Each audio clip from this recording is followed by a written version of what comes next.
तो इस वक्त की ये दुखद खबर, प्रधानमंत्री नरेंद्र मोदी की मां हीराबा अब इस दुनिया में नहीं है। आज तड़के उनका निधन हो गया। प्रधानमंत्री नरेंद्र मोदी ने खुद देशवासियों को ट्विटर के जरिए ये जानकारी दी कि उनकी मां अब इस दुनिया में नहीं है। अब से कुछ ही देर में प्रधानमंत्री नरेंद्र मोदी अहमदाबाद पहुंच जाएंगे। जो जानकारी मिल रही है उसके मुताबिक प्रधानमंत्री नरेंद्र मोदी के अहमदाबाद पहुंचने के बाद ही जो अंतिम संस्कार की प्रक्रिया है, जो अंतिम सफर है हीराबा का, वो शुरू होगा। जिस अस्पताल में हीराबा एडमिट थी, उस अस्पताल में सुरक्षा को बढ़ाया गया और साथ ही इस बात का भी ख्याल रखा जा रहा है कि हीराबा का जो अंतिम सफर हो, जो अंतिम यात्रा हो, वो किसी भी तरह से स्थानीय लोगों को परेशानी में न डाले। हमेशा अपनी जिंदगी को एक उच्च उदाहरण के ये अपने गांव में स्टेशनरी बिजनेस शुरू करके हर महीने 2 लाख कमा रहे हैं। आपके गांव में भी ये करना है तो फ्रीडम ऐप को अभी डाउनलोड कीजिए। के तौर पर जीने वाली हीराबा और वही संस्कार अपने बेटे नरेंद्र मोदी को उन्होंने दिए। ये हर तस्वीर आज आपको रुला देगी। ये हर तस्वीर किसी भी बच्चे को अपने माता पिता की याद दिलाएगी और इस बात का भी एहसास कराएगी कि मां जीवन में क्या महत्व रखती है। और गृह मंत्री अमित शाह ने प्रधानमंत्री मोदी की मां के निधन पर दुख जताया है। गृह मंत्री अमित शाह ने लिखा है, प्रधानमंत्री जी की पूज्य माताजी हीराबा के स्वर्गवास की सूचना अत्यंत दुखद है। मां एक व्यक्ति के जीवन की पहली मित्र और गुरु होती है, जिसे खोने का दुख निसंदेह संसार का सबसे बड़ा दुख है। हीराबा ने जिन संघर्षों का सामना करते हुए परिवार का पालन पोषण किया, वो सभी के लिए एक आदर्श है। उनका त्यागपूर्ण तपस्वी जीवन सदा हमारी स्मृति में रहेगा। पूरा देश दुख की इस घड़ी में प्रधानमंत्री मोदी जी व उनके परिवार के साथ खड़ा है। करोड़ों लोगों की प्रार्थना आपके साथ है। ओम शांति। तो गृह मंत्री अमित शाह एक राजनेता के तौर पर लंबे वक्त से प्रधानमंत्री नरेंद्र मोदी से जुड़े हैं, लेकिन व्यक्तिगत रूप से भी प्रधानमंत्री जिंदगी के जीवन के इस बेहद अहम पहलू को वो समझते हैं, जानते हैं। उन्हें इस बात का एहसास है कि प्रधानमंत्री नरेंद्र मोदी के लिए उनकी मां क्या मायने रखती थी और आज का दिन प्रधानमंत्री मोदी के लिए कितना दुखद है, इस बात का भी वो जिक्र करते हुए उनके प्रति अपनी संवेदना प्रकट कर रहे हैं।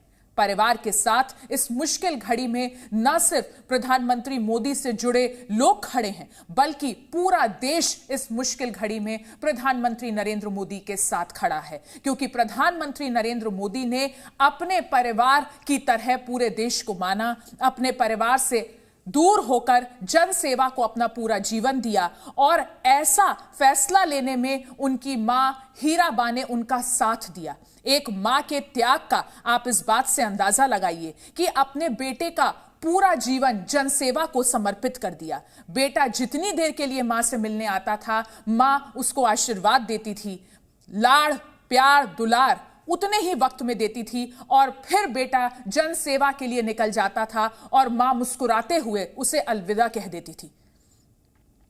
और प्रधानमंत्री नरेंद्र मोदी की मां हीराबा ने खुद अपने जीवन को बहुत उच्च संस्कारों के साथ जिया और वही परवरिश, वही सीख उन्होंने अपने बेटे को दी। और आज प्रधानमंत्री मोदी का जो देश में और दुनिया में कद है, वो हर किसी को उसकी जानकारी है। रविंद्र हमारे साथ जुड़े हैं। रविंद्र, जो जानकारी मिल रही है उसके मुताबिक अब से कुछ ही देर में प्रधानमंत्री नरेंद्र मोदी अहमदाबाद पहुंच जाएंगे। रक्षा मंत्री राजनाथ सिंह हो, गृह मंत्री अमित शाह हो, हर कोई दुख की इस घड़ी में प्रधानमंत्री नरेंद्र मोदी के प्रति अपनी संवेदना प्रकट कर रहा है और पूरा देश इस वक्त प्रधानमंत्री नरेंद्र मोदी के साथ है। बिल्कुल, हाँ मिल रहा हूं। जी रविंद्र। हेलो। प्रधानमंत्री लगभग 6:30 बजे दिल्ली से रवाना हुए हैं और 8 बजे के आसपास चंद मिनटों बाद ही वो अहमदाबाद एयरपोर्ट पहुंचेंगे। वहां से सीधे हॉस्पिटल जाएंगे जहां पर उनकी मां पार्थिव शरीर रखा हुआ है। उसके बाद घर भी जाएंगे। लेकिन ये बता दें कि प्रधानमंत्री ने, जैसा कि पहले भी आपसे बात हुई थी, कि जो उनका आज का कार्यक्रम था वो बदस्तूर जारी है, उसको कैंसिल नहीं किया गया है। ये एक बड़ी बात है कि प्रधानमंत्री हमेशा कहते हैं कि जो कर्तव्य है उसका पालन होना चाहिए, चाहे किसी कोई भी परिस्थिति हो। पश्चिम बंगाल में वहाँ पर देखिए कि नमामि गंगे का कार्यक्रम था, मेट्रो का कार्यक्रम था, न्यू जलपाईगुड़ी रेलवे स्टेशन का पुनर्विकास का कार्यक्रम था। ममता बनर्जी, उसमें तेजस्वी यादव, दूसरे लोग भी डिग्निटी आने वाले थे। वो सभी कार्यक्रम रहेगा, उसको वीडियो कॉन्फ्रेंसिंग के जरिए प्रधानमंत्री संबोधित करें, ऐसा सूत्रों के अनुसार। जहाँ तक हीराबाग की बात है और जो शोक की बात है, जिस जाहिर सी बात है, चाहे अमित शाह हो, अमित शाह तो एक तरह से लगातार पिछले 50 साल से कहते हैं कि प्रधानमंत्री नरेंद्र मोदी और अमित शाह एक दूसरे के साथ जुड़े रहे हैं और उन्होंने दुख भी व्यक्त किया है। आपने देखा जो ट्वीट किया है और वो शामिल भी होंगे वहां पर दुख की घड़ी में। और एक तरह से प्रधानमंत्री नरेंद्र मोदी अगर एक बेटे हैं तो अमित शाह भी उनके लिए बेटे के बराबर ही हैं, क्योंकि लगातार इस तरह का संबंध रहा हो।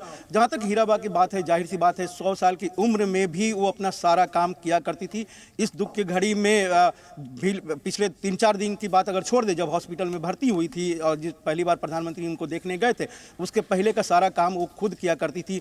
यहाँ तक कि रात में भी उन्होंने जो पूजा पाठ होता है, जो खाना होता है, खाना नॉर्मल जो खाना खाती थी, वो सब कुछ उन्होंने किया। सांस में तकलीफ हुई, उनको हॉस्पिटल में भर्ती किया गया और आज ये दुखद समाचार मिला है।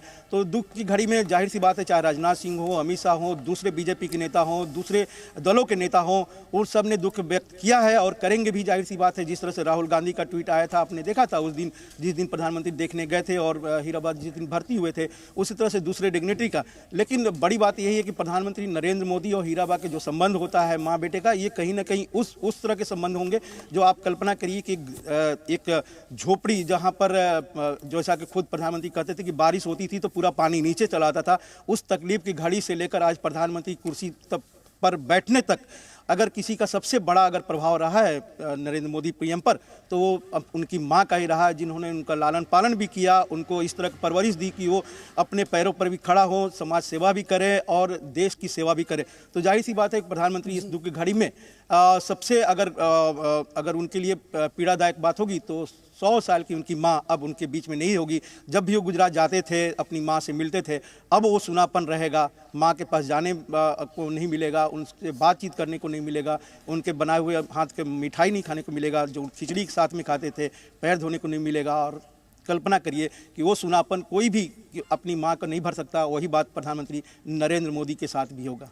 रविंद्र, जब कोई अपना चला जाता है तो हम उसके साथ बिताए हर लम्हे को याद करने लगते हैं। आंखों के आगे वो तमाम तस्वीरें, वो तमाम पल जो उसके साथ बिताए होते हैं, वो झिलमिलाने लगते हैं।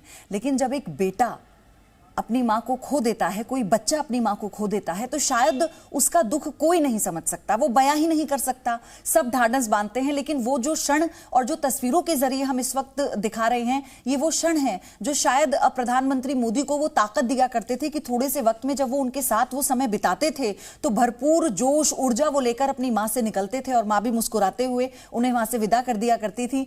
तो ये वही तो ताकत थी जिसका जिक्र वो बार बार करते हैं, जिसने उन्हें देश का प्रधानमंत्री बनाया, प्रधानमंत्री नरेंद्र मोदी बनाया। अब बिल्कुल आप देखिए कि जब 140 करोड़ देश की जनता प्रधानमंत्री के आह्वान पर कोरोना काल में आपने देखा होगा ताली बजाना हो, थाली बजाना हो, दीप जलाना हो, तो कैसे 98, 96, 97 साल की जो बुजुर्ग महिला थी, उनकी माँ थी, वो उसमें बढ़ चढ़कर हिस्सेदारी ली थी, एक आम नागरिक की तरफ हिस्सेदारी ली थी। ये एक संबल मिलता था कि 140 करोड़ में उनकी माँ भी है जो उनके साथ हर वक्त खड़ी रहती हैं। और वो जब भी वो जाते थे, और कई बार प्रधानमंत्री से हम लोग की मुलाकात में एक आध बार ऐसा जिक्र भी हुआ है, तो कहा करते थे कि मैं माँ से अगर 5 मिनट में मिल लेता हूँ, 10 मिनट में मिल लेता हूँ इस व्यस्त समय में, तो मुझे एक ऐसी ऊर्जा मिलती है, एक दैवीय ऊर्जा मिलती है कि मैं साल भर काम कर सकता हूँ, मुझे कोई परेशानी नहीं होती। एक अजीब सा एक अनुभूति होती है माँ से मुलाकात करने के बाद। जब से मैं समाज सेवा में आया हूँ तो जाहिर सी बात है माँ ही ऐसी थी जिनसे उनका लगाव था। आपने देखा कि चुनाव के समय भी, अभी गुजरात विधानसभा चुनाव के समय भी हम लोग वहाँ थे, तो माँ से मुलाकात करने गए थे उनके घर पर, और किस तरह से उनके साथ करीब 1-1.5 घंटा का समय बिताया था। वो शायद आखिरी समय था जब प्रधानमंत्री अपनी मां के साथ वो समय बिताए थे। और वो क्षण जाहिर सी बात है, जैसा आप कह भी रही हैं कि वो क्षण वो कभी भूलेंगे नहीं, जो आखिरी पल कह सकते हैं जो देखने के लिए और जो साथ में बिताए थे। हालांकि वो हॉस्पिटल में भर्ती थी तो प्रधानमंत्री गए थे उनको देखने के लिए, लेकिन उस समय कह सकते हैं कि वैसी स्थिति में नहीं थी कि वो बात भी कर सकें। उन्होंने देखा और डॉक्टरों से बात की, परिवार के सदस्यों से बात की और बहुत दुखी मन से वो दिल्ली वापस लौट आए थे। लेकिन जो 4 तारीख की वो तस्वीर है जो प्रधानमंत्री नरेंद्र मोदी अपनी मां के साथ मुलाकात की, उनके साथ जो समय बिताए हैं, जाहिर सी बात है वो क्षण उनके दिमाग में, उनके जहन में हर समय रहेगा, क्योंकि वो आखिरी पल था और ये पल वो ताउम्र शायद न भूल पाए। तो ऐसे एक माँ बेटे का संबंध है। और ये अब कहने की बात नहीं है कि जिस तरह से गरीबी के बाद उन्होंने इस तरह से बिताई थी, और जैसे प्रधानमंत्री नरेंद्र मोदी इतने बड़े पद पर पहुँचे हैं, देश के खुद कहते हैं प्रधान सेवक के तौर पर हैं, देश के प्रधानमंत्री हैं, लेकिन उनकी माँ जिस तरह से सादगी भरी रही और कभी भी ये उनको एहसास नहीं होने दिया कि तुम मेरे बेटे हो, तुम प्रधानमंत्री हो तो मेरा एक जो स्थान है वो सबसे अलग है। नहीं, मैं एक सामान्य नागरिक हूँ, जैसे दूसरे लोग हैं उसी तरह से हूँ। वोटिंग करने जाना है तो लाइन में लग के वोटिंग करना, तो हॉस्पिटल में जाना है तो आम एम्बुलेंस जो होता है उसमें जाना है। कहीं भी ऐसी कोई वीआईपी कल्चर जो कहा जाता है, खुद प्रधानमंत्री नरेंद्र मोदी ने एक कैबिनेट की बैठक में इस वीआईपी शब्द को, कल्चर शब्द को खत्म करने की कोशिश की थी। हालांकि समाज में इस कल्चर को खत्म करना काफ़ी मुश्किल है, लेकिन उन्होंने अपनी तरफ से खत्म करने की कोशिश की थी और प्रधानमंत्री की जो माँ है उसको अपने जीवन में अमल करके दिखाया था। रविंद्र, प्रधानमंत्री नरेंद्र मोदी ने जब उनकी मां ने अपने 100वें वर्ष में प्रवेश किया था और वो जो ब्लॉग उन्होंने अपनी मां के लिए लिखा था, जिसका आपने अब से पहले जब हमारी बातचीत हो रही थी जिक्र किया था, प्रधानमंत्री नरेंद्र मोदी ने वहां इस बात को लिखा है कि भले ही मां के शरीर की ऊर्जा कम हो गई है लेकिन मन की ऊर्जा कम नहीं हुई है। और ये जो मन की ऊर्जा हीराबेन की थी, यही प्रधानमंत्री नरेंद्र मोदी को वो देती थी जब भी वो उनसे मिलते थे। और कहा जाता है ना कि गोल्डन स्पून में जो पैदा होता है, जो बचपन में तड़क भड़क में, वो ताउम्र उसी रुतबे में रहता है। लेकिन जो गरीबी में पलता है, गरीबी में पढ़ा लिखा हो, गरीबी में पला हो, अपने बच्चों को पाला हो, तो उसकी सादगी ताउम्र दिखने को मिलती है अधिकतर। और वही जीता जागता उदाहरण अगर कोई है तो हीराबा हैं। और जाहिर सी बात है जिस तरह से उन्होंने अपने बच्चों को पाला, आप कल्पना करिए कि आज से 100 साल पहले, 70 साल पहले, 80 साल पहले जब देश की भी स्थिति भी बहुत ख़राब थी, उसमें भी उनकी स्थिति बहुत ख़राब थी। और चाय, खुद प्रधानमंत्री चाय, जो पिताजी चाय स्टॉल था, बेचने जाते थे, किस तरह से पढ़ाई करते थे। और उसके बाद धीरे धीरे वो बड़े हुए, सभी परिवार के सदस्य तो समाज सेवा में गए, उसके बाद मुख्यमंत्री बने, प्रधानमंत्री बने। और एक विडम्बना देखिए कि इस पूरे अगर देखा जाए 20-22 साल के मुख्यमंत्री और प्रधानमंत्री के काल में संवैधानिक पद पर बैठे हुए उनकी मां सिर्फ और सिर्फ 2 बार सार्वजनिक कार्यक्रमों में आई हैं। तो ऐसी वो थी कि आप बेटा है, ठीक है, बहुत बड़े पद पर बैठ गए हो, लेकिन हम उसका बेजा फायदा कभी नहीं उठाएंगे, हम तुम्हारे किसी काम में अड़चन नहीं डालेंगे और हम किसी भी सार्वजनिक जगह पर ऐसा नहीं प्रतीत होने देंगे कि मैं एक अलग माँ हूँ, मेरा बेटा मुख्यमंत्री है, मेरा बेटा प्रधानमंत्री है। बिल्कुल रविंद्र, इस वक्त एक छोटा सा ब्रेक हम ले रहे हैं, लेकिन आपसे और जानकारी लेते रहेंगे। ये अपने गांव में स्टेशनरी बिजनेस शुरू करके हर महीने 2 लाख कमा रहे हैं। आपके गांव में भी ये करना है तो फ्रीडम ऐप को अभी डाउनलोड कीजिए।